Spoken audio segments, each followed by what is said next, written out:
Laws which allow medical cannabis trials will be introduced into the Victorian Parliament. And in New South Wales, 3 National Party MPs are calling on the state's coalition government to legalise medical cannabis for those suffering terminal illnesses. However, the doctors' peak body, the Australian Medical Association, is urging caution. John Stewart and Candice Talberg prepared this report. Rita Capilleri was diagnosed with breast cancer 5 years ago. She was treated with chemotherapy but found it unbearable.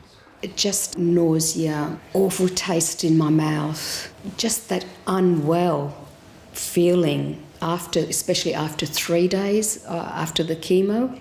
Rita was given the all clear, but this year the cancer returned and once again she's undergoing chemo. However, this time Rita is using cannabis oil and she says it's made the chemotherapy much easier to bear. I started it about 3 days before I had my first chemo, and I just breezed through it. I had my first chemo, had my second, third, nothing. I felt absolutely nothing. Queensland Liberal MP Warren Entsch is working on a private member's bill to persuade his federal colleagues of the benefits of medical cannabis.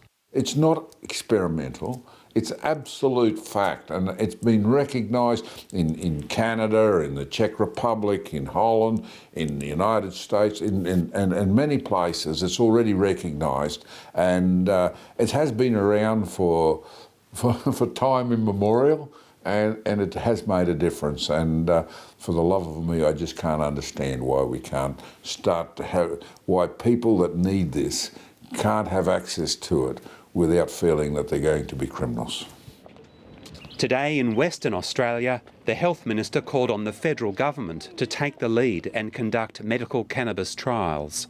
We need a national approach, that there are potential benefits from non-low THC's cannabis, as in the cannabis oil, but we need a national study done to see whether it works or not, and if so, how well it works. In New South Wales, the state cabinet is now considering a private member's bill to legalise small amounts of cannabis for the terminally ill. The Victorian government is supporting moves to conduct medical cannabis trials. The ACT, Tasmania and the Northern Territory are also considering the possibility of medical trials. Queensland and South Australia are currently not prepared to consider cannabis trials. The Australian Medical Association says more scientific research is still needed. So we really have to define further what part of the plant is beneficial for certain conditions. What are the short-term and long-term benefits available to these patients? Is it a sustained benefit or is it no more than placebo? And more importantly as well, what are the long-term and short-term side effects that patients will have as well? But drug reform advocate Dr. Alex Wodak says many cannabis trials have already been completed overseas. In our paper in the Medical Journal of Australia last December, we cited 82 favourable controlled trials and 9 unfavourable controlled trials. Now, there are a lot of medicines widely used in Australia today that are not supported by as strong as evidence as that. In the meantime, cancer patients like Rita Capilleri say they'll continue to use cannabis oil regardless of what lawmakers decide. I'm a great believer in it now. I wouldn't be doing this otherwise.